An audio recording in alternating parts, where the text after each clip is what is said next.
Sitio turístico muy importante que existe en Grecia, que se llaman las cavernas de Creta. Estas cavernas han sido encontradas recién a finales del siglo XIX. Se trata de cavernas que están en una isla, en las cuales cuando tú ingresas a esas cavernas no hay prácticamente nada. No hay nada de atractivo ni nada de especial. Pero a medida que vas profundizándote en la caverna, mientras más te vas compenetrando al fondo de la tierra, los arqueólogos han descubierto estatuas, o sea, monumentos, esculturas. Además, no cualquier tipo de escultura, sino gigantescas esculturas, casi en tamaño natural. El problema es que la gran mayoría de ellas estaban destrozadas, o sea que nadie sabía a ciencia cierta de qué se trataban esas esculturas. Se suponía que ese lugar dentro de las cavernas era una especie de lugar de culto y que se habían erigido estatuas o monumentos de dioses y que era una especie de templo para la veneración de eso, hasta que se descubre una entera en su totalidad. Se trata de una escultura que ilustra lo siguiente. Es 3 personas que están agarrando un palo gigantesco y esas 3 personas están dirigiendo ese palo, una punta al final, hacia una estatua mucho mayor, el doble del tamaño de las otras y que tiene un solo ojo. Esa es una imagen inequívoca, está en la Odisea. Y es el momento en que se narra cómo Odiseo y sus amigos le sacan al cíclope el único ojo. O sea que no se trataban de monumentos religiosos. Se trataba básicamente de la escenificación de un momento crucial de un relato de ficción. Piensen en esto. Para ver eso, no lo podías ver al aire libre. Necesitabas básicamente entrar en lo profundo de la caverna. Además que excavando en esas cavernas encuentran esto, como graderías. ¿Y eso qué significa? Que lo que hicieron esos pinches griegos fue representar la Odisea en estatuas para que una especie de guía lo que haga es ir alumbrando cada estatua mientras la gente está en la oscuridad y viendo a través de esas estatuas, conociendo la historia de la Odisea. O sea, estamos hablando del primer cine como tal. Esa es la lógica del cine. Hasta el día de hoy, hasta nuestros días, eso es el cine.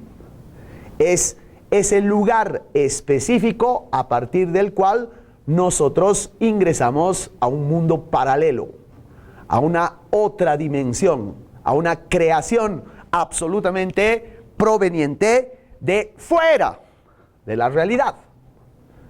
La oscuridad, el momento de tensión, la iluminación específica que requería todo eso, la gente, en vez de leer la Odisea o de escucharla o de ser representada en un teatro cualquiera, estaba siendo ambientada en un espacio que te aísle de la realidad. Y eso es el cine. El cine es probablemente la mayor creación literaria, la mayor creación humana después de la literatura. Porque el cine tiene un hermano mayor, y ese hermano mayor se llama literatura. Ni el teatro, ni la fotografía, ni la pintura, ni la música, ni ninguna otra expresión artística está tan estrechamente ligada al cine como la literatura. A partir de esa reflexión es que vamos a hacer lo siguiente. Vamos a dividir la clase en 3. La primera parte vamos a entender cuál es el carácter narrativo que tiene el cine. ¿Por qué el cine es una expresión narrativa? ¿Y por qué, por tanto, el cine es una expresión literaria? La segunda parte vamos a especificar en qué consisten los géneros narrativos.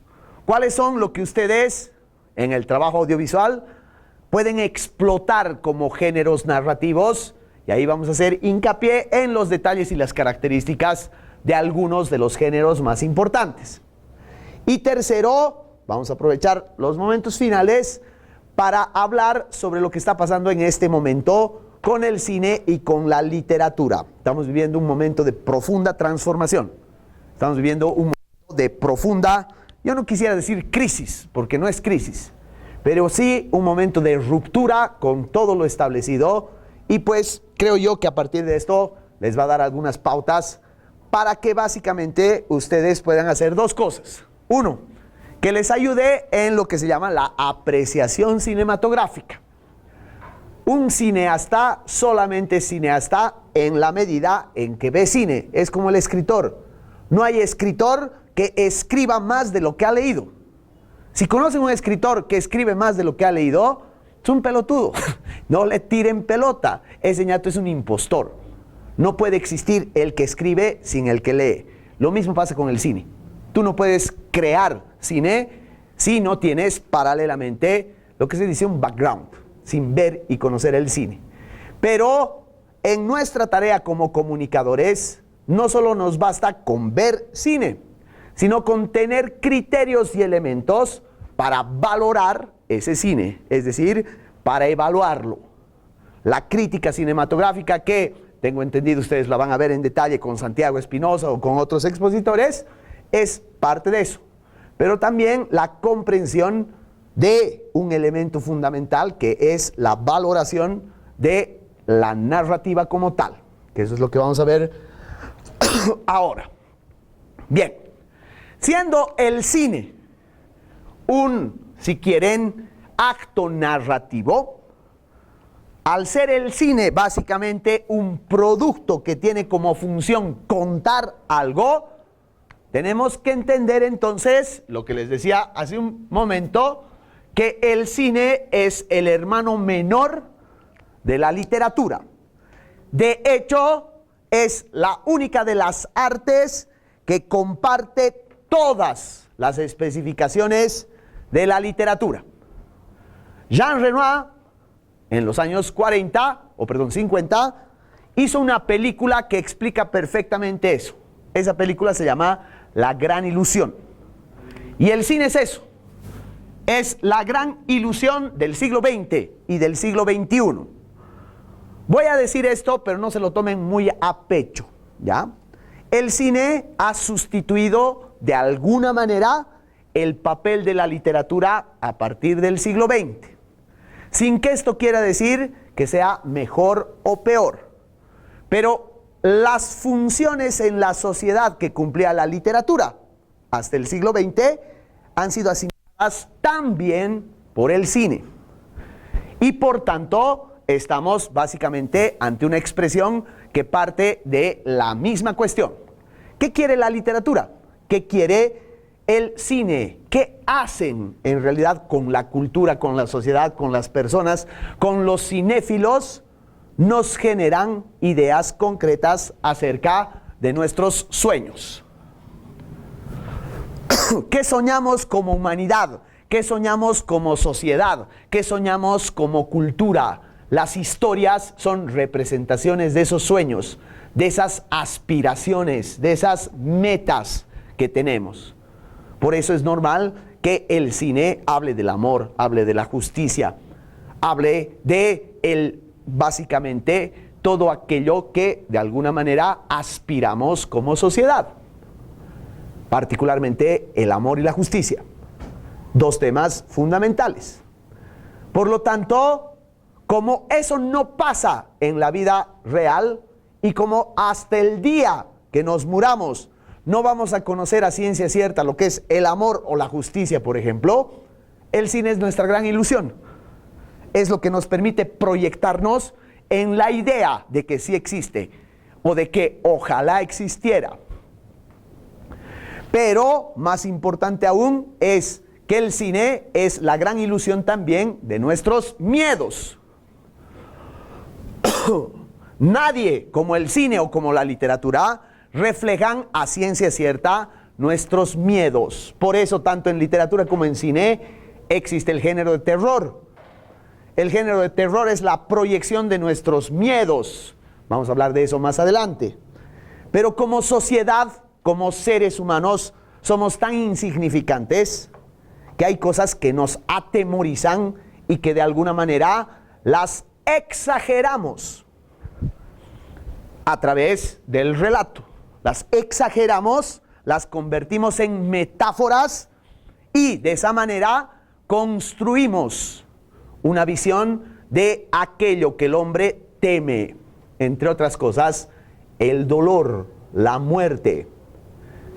El cine no solo es la representación de tus sueños y aspiraciones, sino también de tus miedos. Y esos miedos, en última instancia, la imposibilidad que tenemos nosotros de alcanzar o de superar esos miedos, nos provoca furia, nos provoca no solo temor, sino también frustración. Y la frustración desencadena en furia. En Macbeth, por ejemplo, la obra de Shakespeare, una de sus obras más importantes, en un momento determinado, cuando Macbeth se ha convertido en un asesino que es peligroso hasta para él mismo, se da cuenta y dice, básicamente, que nosotros los seres humanos somos actores retardados, idiotas, que estamos al servicio de un Dios que nos mueve a su antojo. Somos la creación fallida y por eso somos actores en este mundo llenos de sonido y de furia. Eso es lo que mejor ilustra la literatura, pero el sonido y la furia son también las bases que convierten al cine, como muy bien lo apuntó Jean Renoir en esa su bella película, ¿no?, La Gran Ilusión. Es una cosa extraordinariamente importante porque nos devuelve nuestros sueños y nos recuerda constantemente nuestros temores. ¿Está claro, no? Por favor, chicos, siéntanse libres de interrumpirme en cualquier momento, pero para algún tipo de aclaración, no para debatir, porque estamos en silencio electoral. No podemos, entonces, para debatir después y que no nos quedemos estancados en un solo punto, ¿ya? Segundo, Vargas Llosa dice sobre la literatura una cosa muy importante. La literatura es la verdad de las mentiras. Todo escritor es un mentiroso. Pero en toda mentira hay una verdad. No puedes ir con la ingenuidad de ver una película a la cual vas a tú proyectarte en una realidad, porque ahí deja de ser película. Si vas a ir a ver una película hiperrealista, a la verga, pues anda a ver un documental. Eso no es cine. El documental puede tener técnicas cinematográficas y puede ser una belleza, pero básicamente no es cine. El cine es narrativo porque cuenta mentiras, fantasea, genera historias que son falsas, en muchos casos imposible. Pero detrás de esa falsedad, detrás de esa gran mentira, siempre existe una verdad latente, un algo que es nuestra pulsación vital que nos dice, en esto hay algo que es absolutamente real. No importa si se trata de ciencia ficción o no importa si se trata de una película independiente que refleja la vida de alguien, en todo caso estamos ante ese cruce entre la verdad y la mentira. Y por lo tanto, el cine, como la literatura, lo que hace es proyectarte en otro mundo, en esa caverna de Creta. El cine, el espectador de cine, pregúntenle a cualquier persona que no sea comunicadora o que no sea cineasta, ¿para qué vas al cine? ¿Para qué lees un libro? Y te va a decir, para salir de este mundo,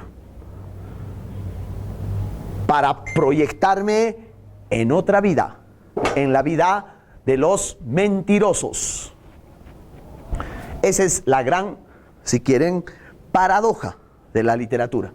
Y el cine, como es su hermano menor, la proyecta de la misma manera.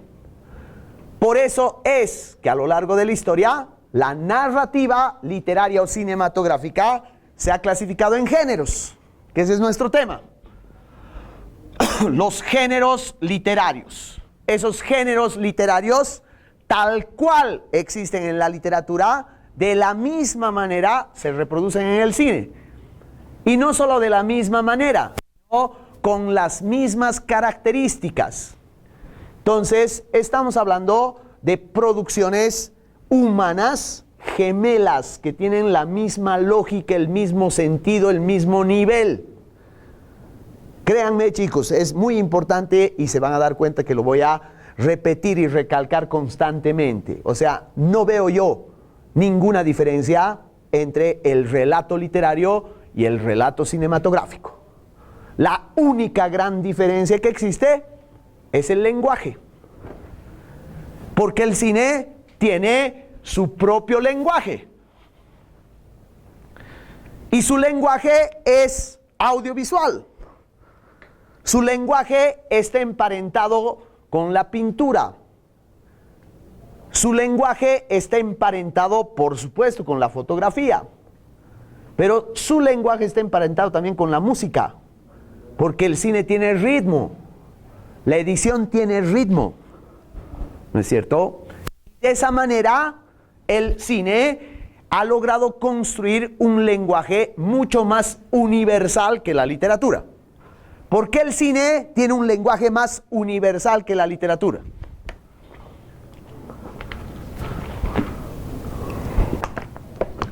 Porque una persona que no lee puede ver cine. ¿Qué?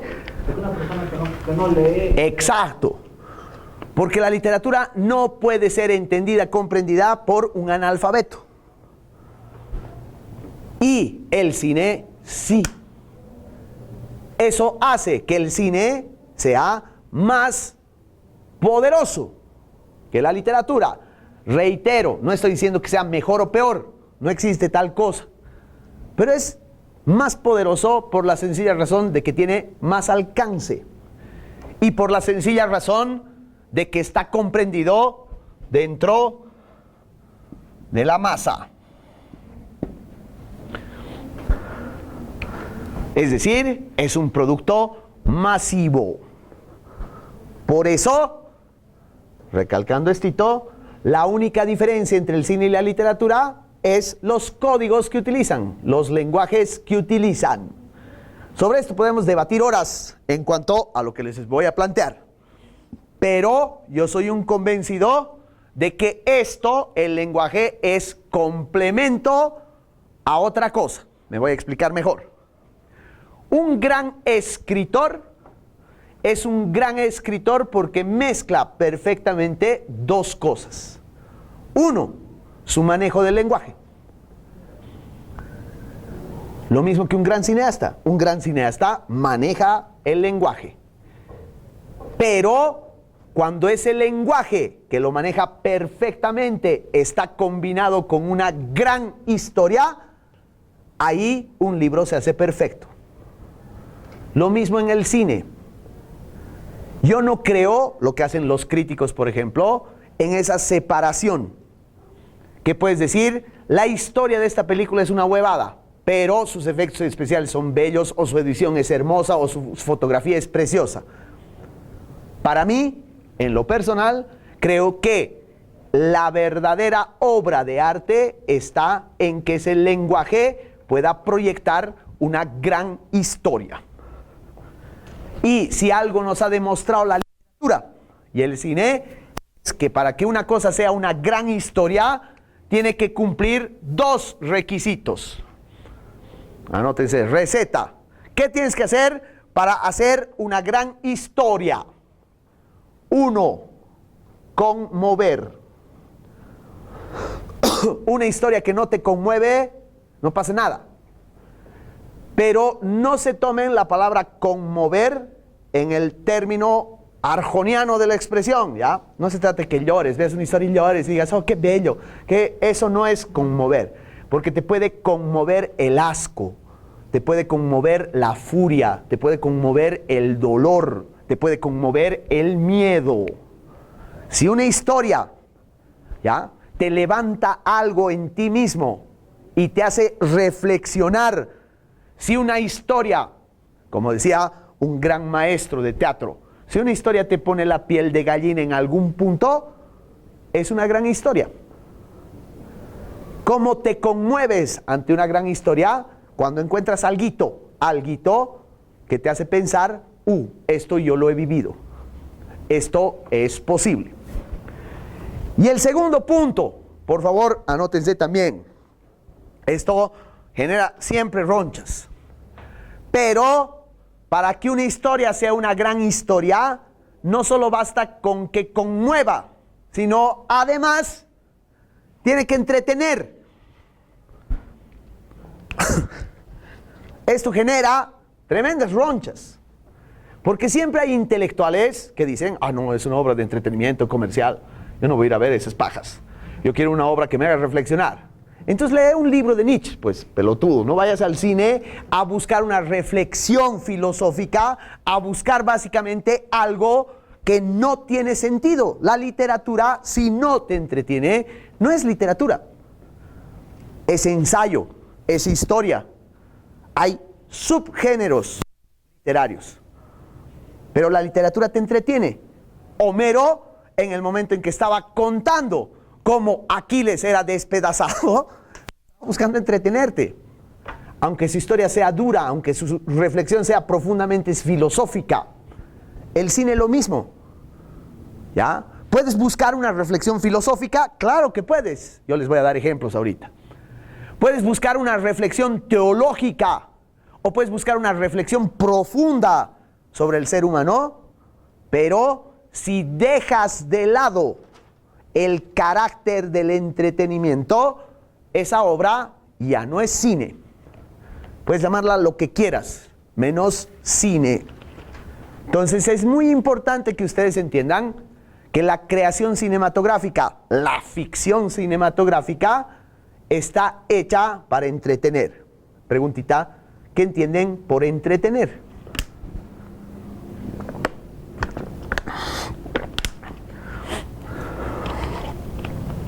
Como vender experiencias al público. Eso, gracias hermano. Entretener no es darte un producto que te haga olvidar de la realidad y que básicamente te sirva para que, no sé, te cagues de risa 1 hora y media. Sino el entretenimiento consiste en mover, en pulsar emociones. Eso es. De eso se trata. Entonces, no hay receta para una historia perfecta. Hay cientos de talleres literarios que te dicen, te vamos a enseñar a cómo construir una historia. Y en realidad, eso es falso. No hay quien te enseñe a contar historias. Tampoco hay quien te enseñe a cómo hacer o crear una historia para el cine.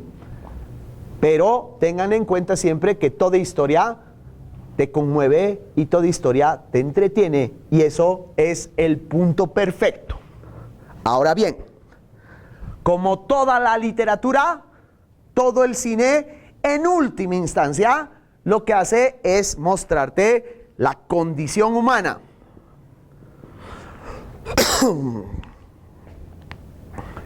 Shakespeare es el maestro de eso. En cada obra de Shakespeare, todos sus personajes representan algo del ser humano. Representan al egoísta, representan al vanidoso, representan al usurero, representan al que duda todo en tiempo, representan al monstruo interior que tienes. Todo lo que somos nosotros como seres humanos está en alguna obra de Shakespeare. Como dice su gran crítico que es Harold Bloom, él ha inventado al ser humano. Es la invención del humano. En realidad la literatura lo que hace es eso, ¿no? Cada personaje que nosotros recordemos de una película, piensa en esto. ¿Por qué lo recordamos? ¿Por qué podemos afirmar o decir que tal personaje me ha llegado de manera particular? En última instancia, ¿por qué nos gusta una película? Porque en algún punto nos hemos identificado. Eso es el relato. Eso es el cine. Es tu espejo. Para eso sirve. Al reflejar la condición humana, el cine lo que hace es ponerte en la historia un espejo ante tu cara, ante tu rostro, y tú te ves en ellos. te ves en un personaje, te ves en una situación, te ves escondido en un drama, te ves básicamente reflejado en un sueño, en una expectativa, en una esperanza. Y eso es lo que hace que el cine sea básicamente el reflejo de la condición humana. ¿Cómo haces para reflejar la condición humana? ¿Cómo es que tú, escribiendo un guión de una peli, escribiendo un cuento, puedes llegar a retratar la condición humana? Hasta donde sabemos, solo hay dos formas. Y esas dos formas son inseparables. Uno, ¿qué necesitas para hacer una gran historia? Necesitas un gran personaje y necesitas un gran conflicto. Eso es todo. Ahora sí, esto ustedes pueden tomarlo no como leyes, sino como recomendaciones. ¿Qué es un gran personaje? ¿Qué características debe tener un personaje capaz de retratarte a ti mismo? ¿Cómo funciona bien un buen personaje dentro de un relato? Uno, tienen que entender esto. Tu personaje tiene que ser amoral. ¿Qué quiere decir amoral?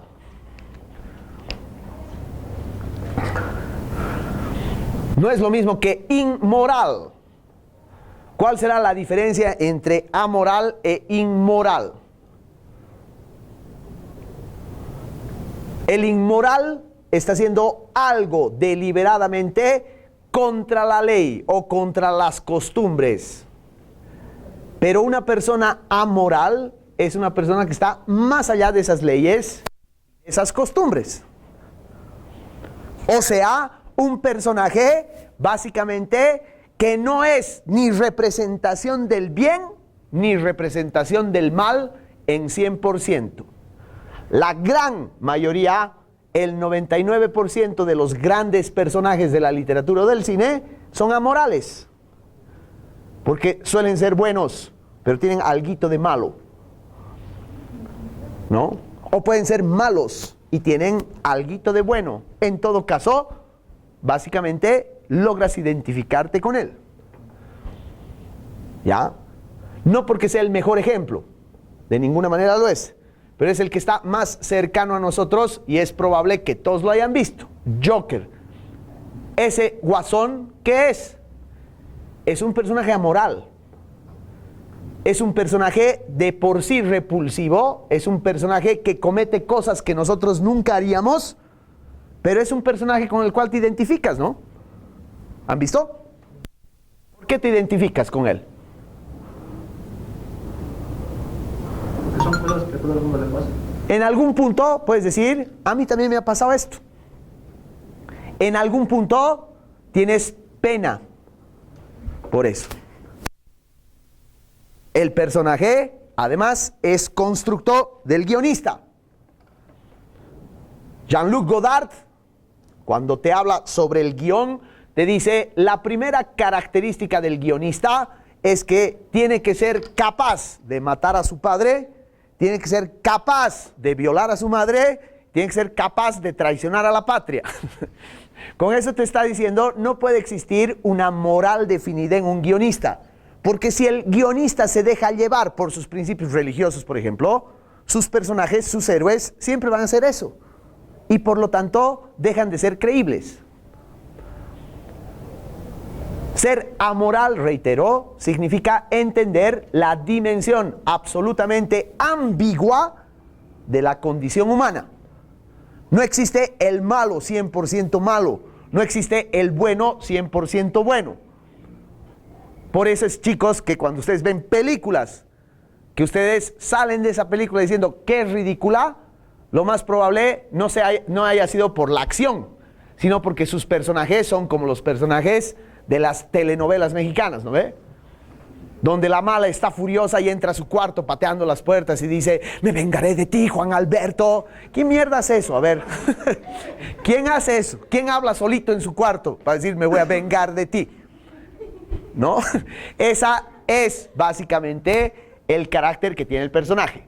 Segundo, ¿ya? Entiéndanse que todas estas características pueden estar todas juntas o pueden formar parte de una característica nomás del personaje. ¿Qué entienden por la palabra entrañable? Viene de entrañas.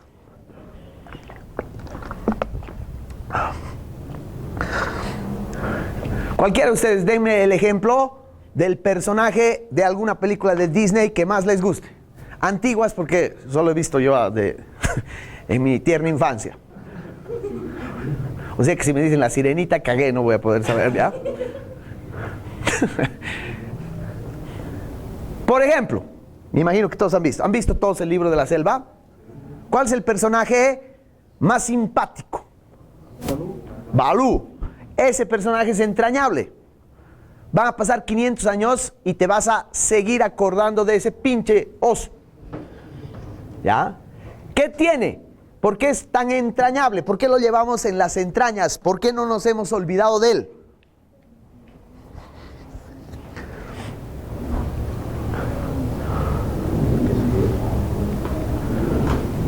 Porque es amigable. ¿Qué más? Claro. A diferencia de Bagheera, ¿no? Que es la pantera, que es un personaje imputante porque todo el tiempo le está diciendo, no, te vas al pobre ñato, ¿no? Él, Balú, lo que logra con el otro personaje que es Mowgli es empatía. Logra empatía por eso, porque es amigable, porque es burlón, porque es básicamente la reflexión de algo que todos quisiéramos ser, pero no todos tenemos las bolas para hacerlo. Se llama ser díscolo, desobediente, quiere decir, rebelde. Y eso hace un personaje entrañable, porque es realmente, como el Joker, una persona que se atreve a hacer lo que tú no harías. Tercero, por más ciencia ficción que estés haciendo, ¿ya? Nunca puedes dejar de lado el hecho de que los personajes tienen que necesariamente tener características humanas.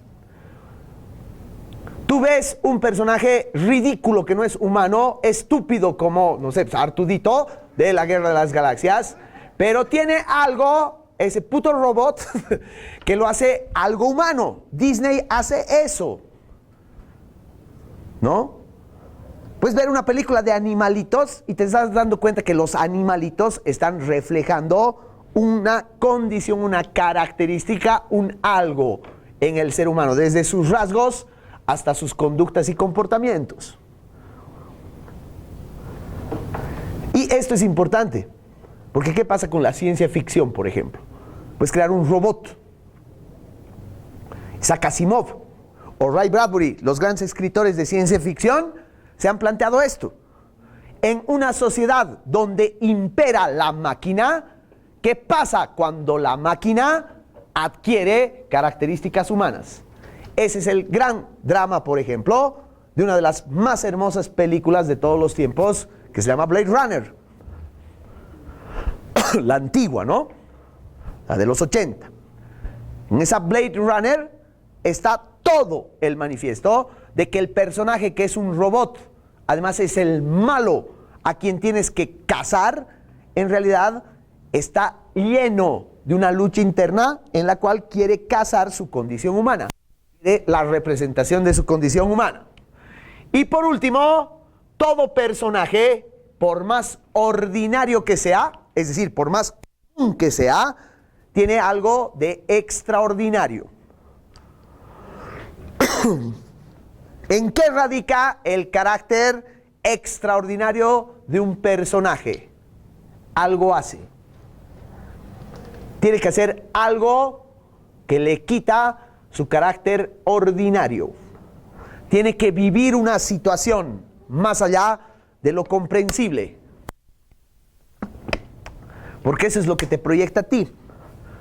Porque finalmente tú vas a una película y te identificas con un personaje porque se te parece a ti.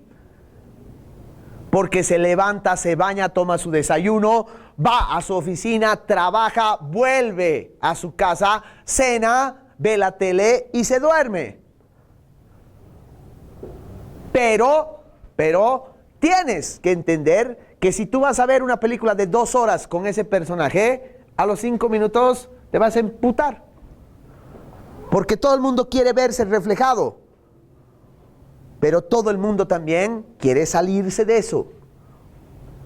Y ahí hay el carácter extraordinario. Vean, chicos, una película antigüita de, ahorita les digo el director, pues se llama Un día de furia, con Michael Douglas. Es básicamente de un ñato que lo despiden de su trabajo y se encuentra en un embotellamiento, y el tipo, que es un típico funcionario público, un ñato que lo ha abandonado su mujer, un tipo que está viviendo las de Caín, con el cual te identificas, no es un héroe, no es absolutamente nadie más que un hombre común, decide mandar a la mierda todo y va viviendo situaciones extraordinarias. No les voy a spoilear, pero es un peliculón. ¿Por qué? Porque está básicamente reflejando todo eso de alguna manera. Si nos fijamos, hagan ejercicio esta noche, recuerden sus personajes favoritos de sus películas y encuentren estas características. A mí al principio me han dicho que esto tenía que ser una charla, después me han dicho taller, y ahora me han dicho que les tengo que dar tarea. Bueno, carajo, esa es la tarea, ¿ya? Básicamente es eso. Eso es lo que tenemos que plantearnos. Eso es parte de la apreciación, ¿ya? Un personaje que cumpla con una, con dos o con todas estas características. Ese ejercicio es muy bueno, háganme caso. Tú recuerdas tus personajes y encuentras que en algún punto tu personaje es amoral. En algún punto tu personaje tiene un giro que lo vuelve extraordinario. En algún punto tu personaje es completamente, si quieres tú, entrañable. Por eso, porque cumple con todo esto, al pie de la letra, el más grande personaje de la historia de la humanidad, ¿qué se llama? Me dicen Jesucristo y los abofeteo. Se llama El Quijote. De hecho, como dice Vladimir Nabokov, todo el mundo de la narrativa, la literatura y el cine existe después del Quijote. De alguna manera, todos los grandes personajes tienen algo de quijotescos. Si no tienen idea de quién es el Quijote, revisen. Es eso lo que está planteando, digamos, la dimensión del personaje. Pero el gran cineasta llamado Alfred Hitchcock, ¿han escuchado hablar de él? ¿No ve? Obviamente. Ya. Alfred Hitchcock, padre, más que padre, el dios del suspenso, dice: de nada sirve tener un gran personaje si no sabes tú joderle la vida a ese personaje. Hitchcock era un director maldito. Si ustedes ven la película Los pájaros, van a ver cómo él, con pájaros de verdad, ha filmado escenas en los años 50, donde no había tecnología de la computadora, de pájaros atacando a la gente. El ñato nunca les avisaba a sus actores. Entonces llevaba a su producción pájaros en bolsas y les arrojaba los pájaros en vivo, en plena filmación. Este tipo no solo jodía a sus actores, sino que se especializa en joder a sus personajes, en crearles situaciones brutales. Hay una película, véanla, se llama Frenesí, de Hitchcock. El personaje es lo peor que tú te puedes imaginar. No te identificarías con ese personaje ni por San Ildefonso, ¿no? Es un asco de personaje. Y cuando el personaje mata al más buenito de todos los personajes, lo odias por completo. Pero de pronto le pasa algo a este personaje, a este maldito, al que odias. Pasa que lo ha matado al tipo, y el tipo está agarrándole de la solapa entonces cuando está muerto tiene rigor mortis, no lo puede soltar. Entonces el tipo se desespera para arrancarse el muerto que lo está agarrando y por fin se lo arranca, ¿ya? Así con todo el rigor mortis, el tipo tiene que envolverlo en una alfombra. Va llevando y apenas lo va cargando al cadáver. Ya se está cayendo porque no es ni forzudo ni nada, ¿no? Y logra botar la alfombra en el basurero y ocultar un poco. Y está llegando el basurero por ahí y se da cuenta que no ha ocultado de todo. De la alfombra están saliendo sus zapatos del ñato. Entonces antes de que llegue el carro basurero va a ir a esconder su zapato. Y por fin logra hacer eso sin que el carro basurero se dé cuenta. Y ves como el carro basurero se toma la molestia de agarrar eso y de botar. Y el ñato ya se está yendo, ¿no? Feliz, aliviado. Y se da cuenta de que el cadáver le ha arrancado un distintivo que tiene ahí con sus iniciales. Entonces el tipo va a correr detrás del carro basurero y va a tratar de arrancarle de la mano al cadáver. En un punto determinado, ese personaje que te emputa, dices, pobrecito, has logrado la empatía. Y eso es lo que llamamos conflictos. El personaje no es nada, por más que sea bello tu personaje, no es nada si es que no le creas un buen conflicto. Por suerte, ya no hay nada que descubrir, ya todo está dicho. Existen, a través de la historia y la literatura, y por tanto del cine, dos tipos de conflictos, chicos. Uno, el conflicto de la época clásica. Toda la literatura, desde Homero hasta el romanticismo, es decir, hasta el Conde de Montecristo, solo tenía un tipo de conflicto, que en realidad son tres. Pero a partir del existencialismo y la llegada de autores como Kafka, empiezan a aparecer otros conflictos, que los vamos a llamar conflictos modernos.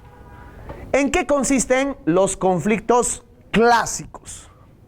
El primer gran conflicto es el hombre contra la naturaleza.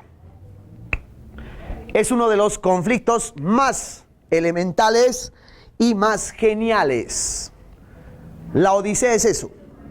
Como Odiseo se va enfrentando palmo a palmo a todo un inmenso mar, a toda una naturaleza, a seres que provienen de un mundo natural escondido. ¿Ya?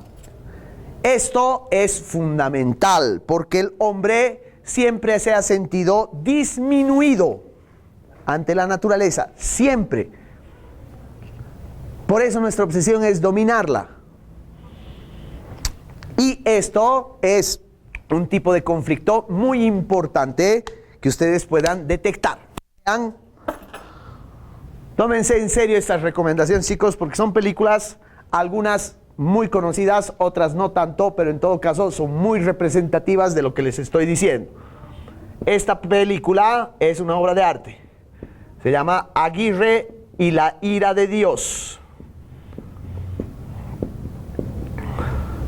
Es del director alemán Werner Herzog.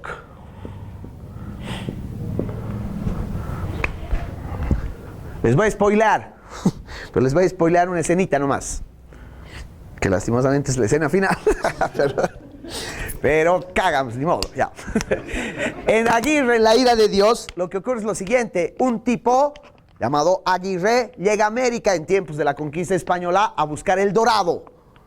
Y va perdiendo la cabeza. El tipo, en su obsesión por el oro, va matando a todos a su alrededor. Pero la escena final es que el ñato ya se está volviendo loco por una naturaleza que lo abruma. Y el tipo, se lo ve en la escena final, es agarrando a los monos que caen de los árboles y diciéndole a los monos: yo soy tu Dios, yo soy tu creador. Tipo entra en tal locura que su locura proviene básicamente de la naturaleza. Y eso ha sido utilizado cientos de veces. No es escena, sino ese conflicto. Por ejemplo, una de las más grandes películas de la historia está también en función de ese conflicto. Se llama Apocalipsis Now, de Francis Ford Coppola. La naturaleza va volviendo locos a los soldados y por lo tanto es parte de ese conflicto. Segundo conflicto clásico y típico es el hombre contra el hombre. El hombre contra otros hombres, el conflicto más importante, más tradicional y más repetido de todos.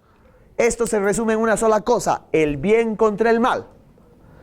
Esto es lo que hemos visto infinitamente en las situaciones, los discursos, las películas de buenos y malos.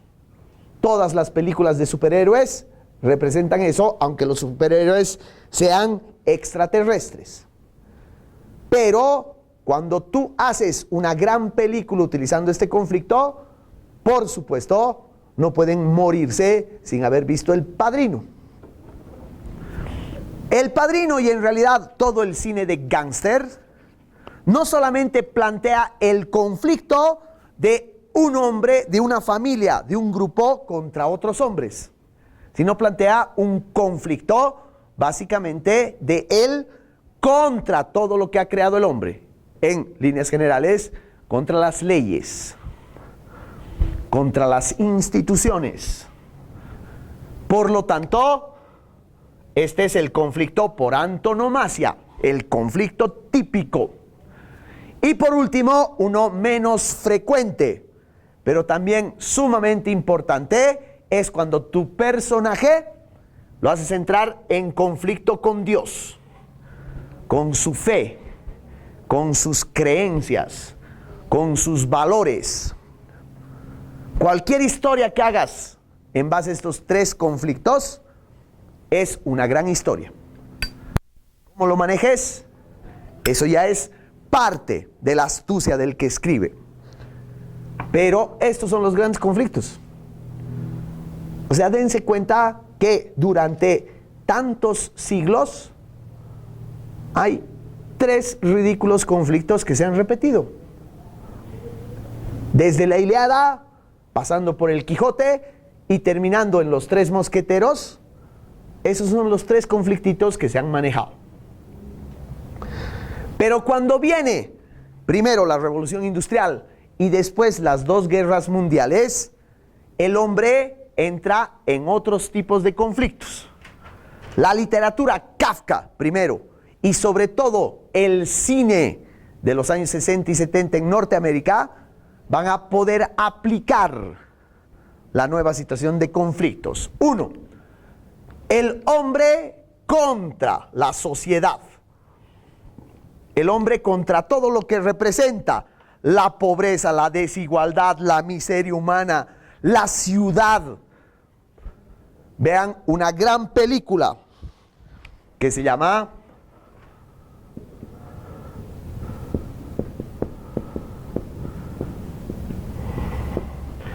Midnight Cowboy, el cowboy de medianoche.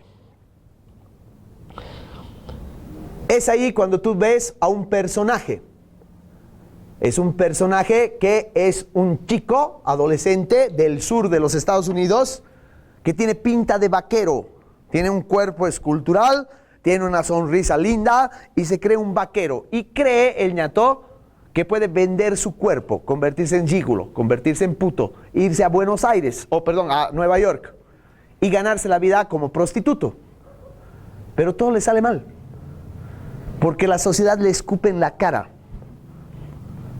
Es un drama atroz y brutal, pero es el conflicto de ese personaje básicamente conflictuado con la sociedad. Kafka es eso, ¿no ven? La metamorfosis es el tipo conflictuado ante la sociedad, ante la burocracia, ante el esquema de toda la realidad. Segundo, el hombre contra sí mismo. Esto es existencialismo. El conflicto a partir del cual tu propio enemigo eres vos, tu conciencia degradada. Tu manera básicamente en la cual no te soportas y no te aguantas. Ni tu manera de pensar, ni tu manera de ser, ni tu manera de actuar. Y por lo tanto entras en una decadencia brutal, en una crisis existencial. Hay miles de películas, pero vean una que se llama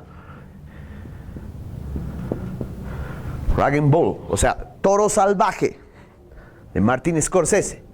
La historia de la gloria y la caída de un boxeador, Jake LaMotta.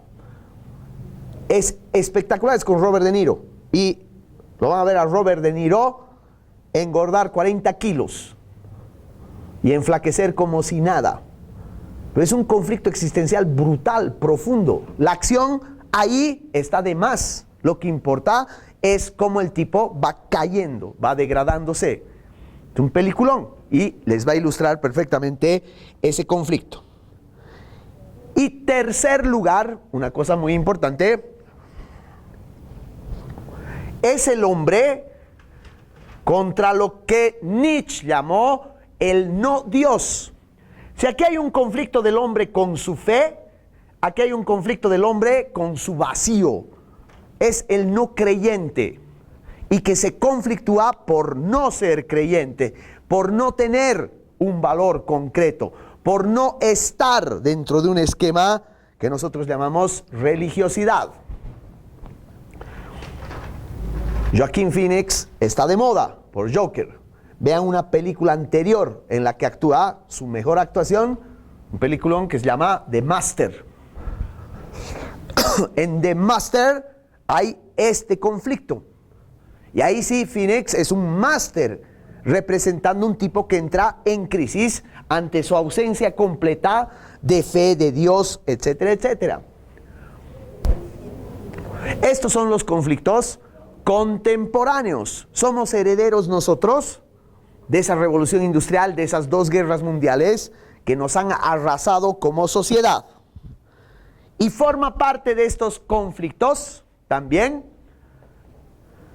un conflicto que es el hombre contra la tecnología, donde pueden ustedes enmarcar a toda, absolutamente, la ciencia ficción. Blade Runner es un ejemplo, pero sin lugar a dudas, la máxima creación de ciencia ficción se llama 2001 Odisea del Espacio, película de Stanley Kubrick, que es como la máquina de una nave espacial adquiere condiciones humanas que van a ir explicando la evolución. Es una película hiperfilosófica, pero en la cual pone de manifiesto ese conflicto del hombre ante la tecnología. Y por último, el conflicto del hombre ante la realidad, ante los hechos. Es decir, ante lo que constituye básicamente aquello que quieres negar. Perdón, aquello que está formando parte de tu vida. Les voy a explicar mejor. Vean esta película de Milos Forman, se llama El pueblo versus Larry Flint. Es el creador, es una historia real además, el creador de una revista pornográfica que se llama Penthouse, que de pronto es juzgado por la sociedad, por los curas, y le hacen un juicio para cerrar la revista. Y el ñato se tiene que enfrentar a toda una sociedad, a un conjunto de valores, un conjunto de normas, en un juicio interminable. Es un peliculón precisamente porque refleja ese conflicto del hombre ante su propia realidad. Así, chicos, el valor narrativo del cine está, al igual que en la literatura, en cómo reflejar la condición humana. Y para eso hay personaje y conflicto. Eso es todo el kit del asunto. Invéntate un buen personaje, jódele la vida y tienes una super historia. Es más, tu historia puede ser universal.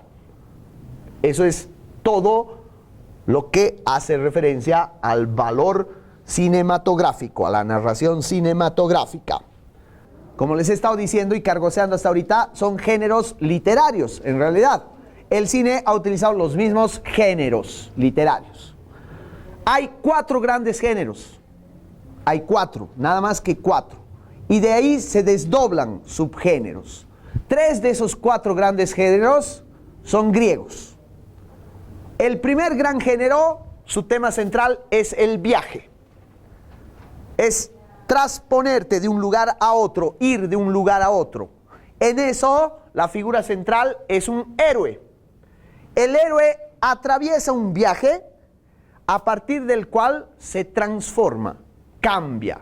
Cambian sus valores, cambian sus ideas, cambian su manera de ser, cambian su Dios, cambia su noción de la vida. Ese cambio le va a costar sangre y muelas. Está lleno de luchas, lleno de enfrentamientos, está lleno de desafíos que tiene que sortear y vencer.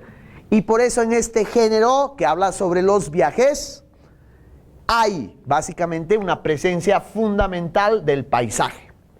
¿Ya? ¿Alguien sabe de qué género estamos hablando? Se llama la épica.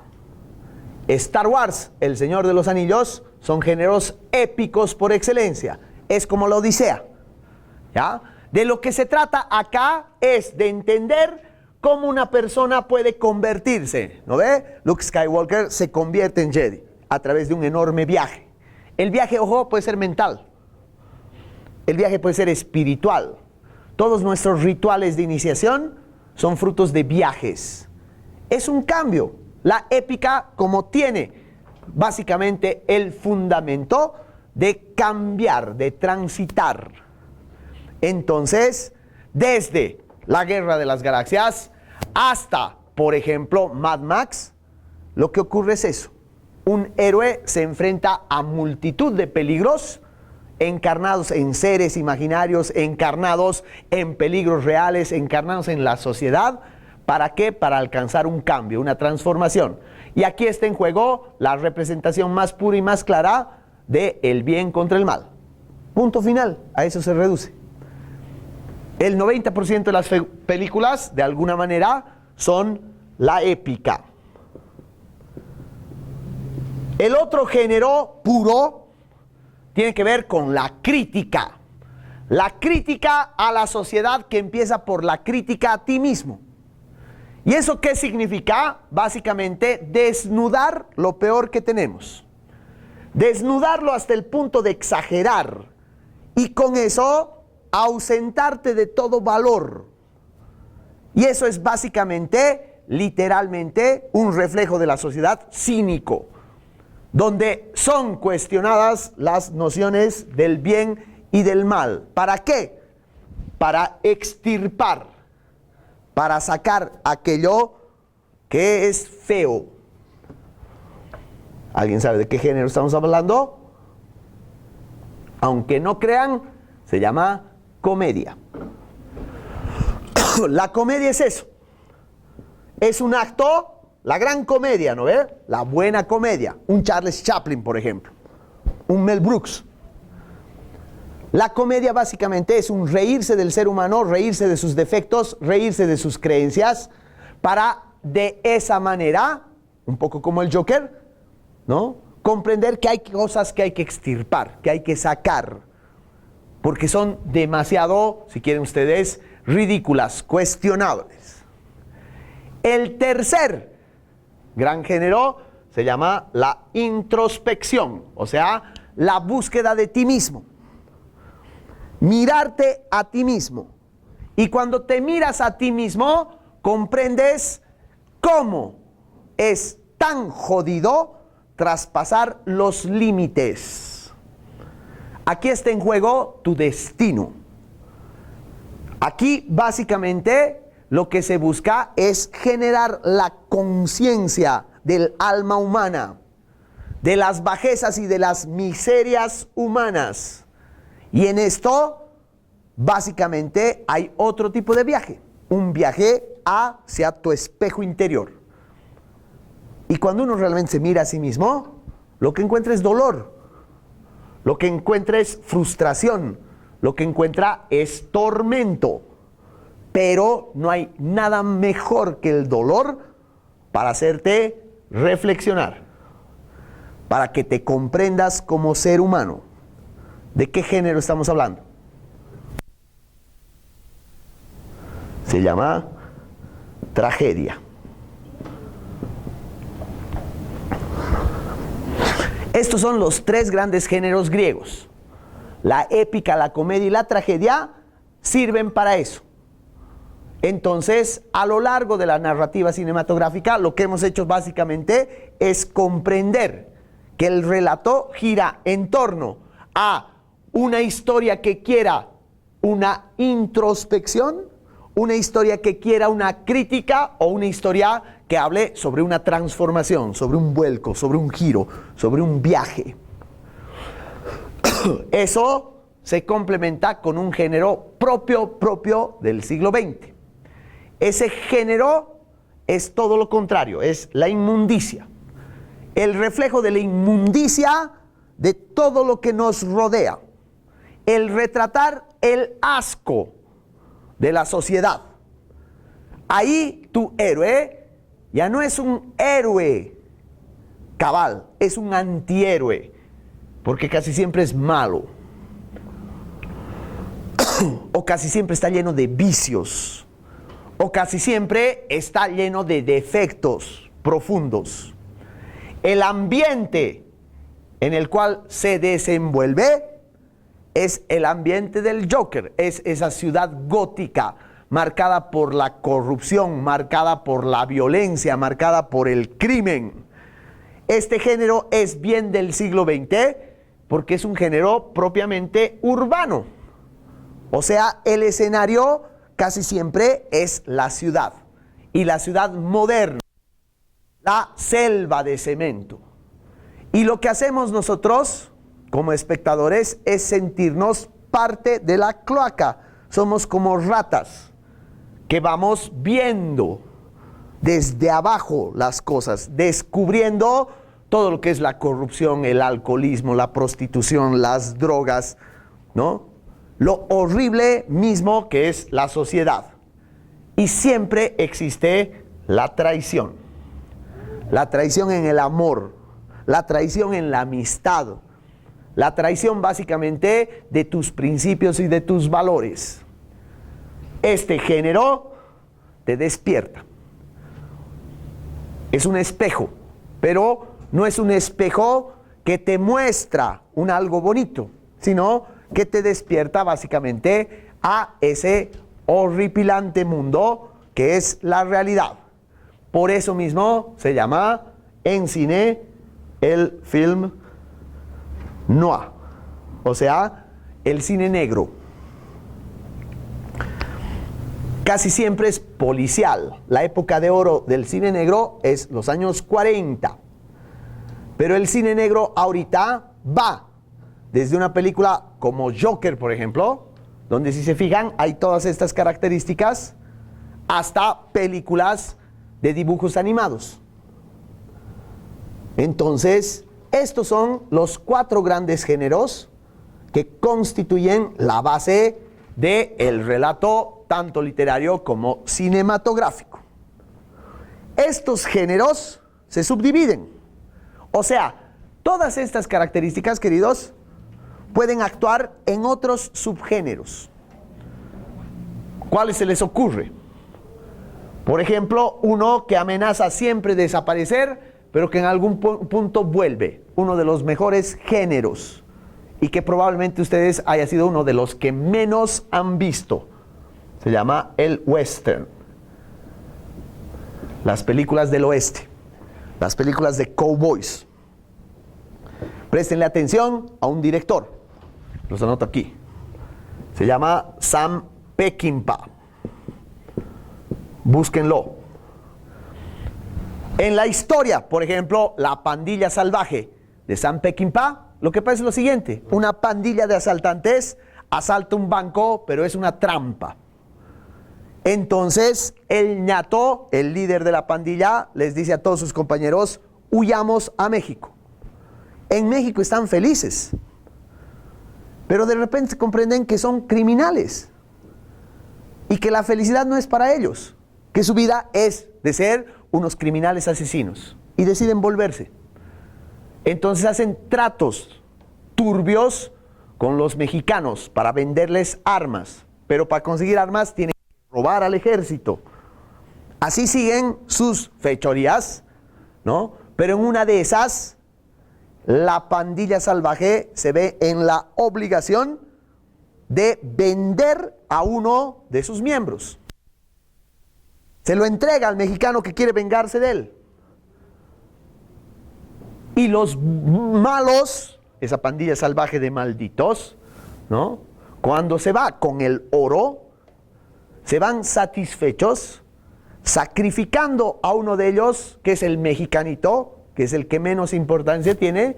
Los neatos se dan cuenta, básicamente, de que necesitan redimirse, de que no pueden ser hijos de puta toda su vida.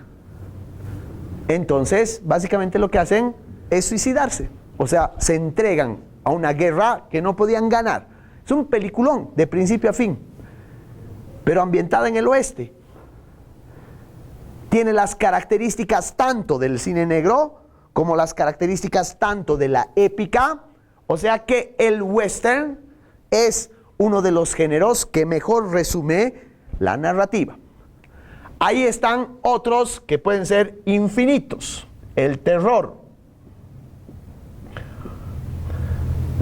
el musical, el cine bélico,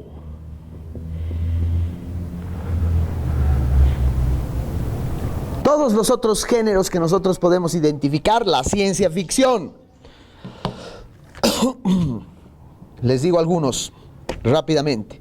La fantasía, el cine de superhéroes, el cine de gángsters, todos estos son géneros que pueden ser o épica, o pueden ser comedia, o pueden ser tragedia, o pueden ser cine negro. Lo que varía en ellos es que te estás centrando, por ejemplo, en que tus personajes van a estar ambientados en el lejano oeste, o que tus personajes están ambientados en el Chicago de mafiosos de los años 30, o que tus personajes están ambientados en el futuro, o que tus personajes tienen, qué sé yo, superpoderes. ¿Se dan cuenta lo que les estoy diciendo, no es cierto? Cada uno de los géneros, desde el dibujo animado hasta el western, en realidad lo único que hace es crear personajes y situaciones en función a estos 4 géneros. Estos son los que marcan la línea discursiva. Eso ha funcionado muy bien hasta los años 90. En los años 90 ha cambiado todo el relato, particularmente a finales de los años 90. Porque un sociólogo, además aspirante a cineasta, que se tenía que ganar la vida escribiendo libretos de televisión, crea a finales de los años 90 un guión para una serie televisiva. Esa serie televisiva se llama Los Soprano. ¿Han visto? Bueno, tienen que ver Los Soprano para no morir como opas en sus vidas, ¿ya? Esa serie lo ha cambiado todo. Esa serie es la que ha originado el boom de la televisión. Seamos honestos, el cine es una mierda en este punto. ¿Dónde está el gran relato? En la tele, en las series, ¿no? Las series son las que en este momento de nuestra historia lo que están haciendo es copar, todos los géneros y todas las características. Desde Los Sopranos hasta Juego de Tronos. Desde Breaking Bad hasta, no sé, qué serie ahorita están viendo. ¿O no ven? Bueno, tienen que ver. Ahí está el cine. Pero ¿cuál es la diferencia y las características del relato televisivo? Tienen que leer un cuento de Jorge Luis Borges que se llama El Alep.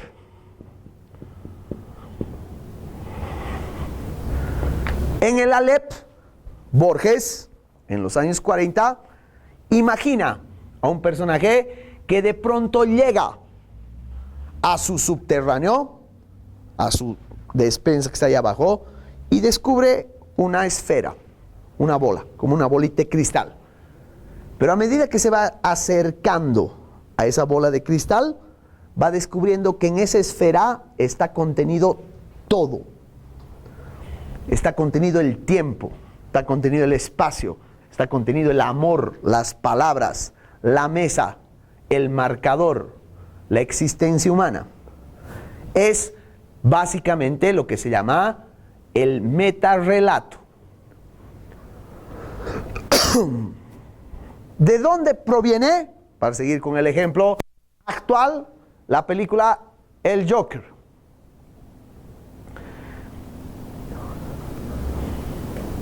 ¿Qué ha tenido que pasar para que exista esa película? A un fracaso de un anterior. No, lo que ha tenido que pasar es que exista un personaje que se llama Batman.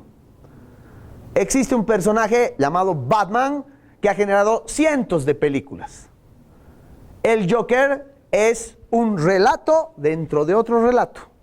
Es el Aleph. Lo que está pasando en el cine y la televisión es eso, chicos.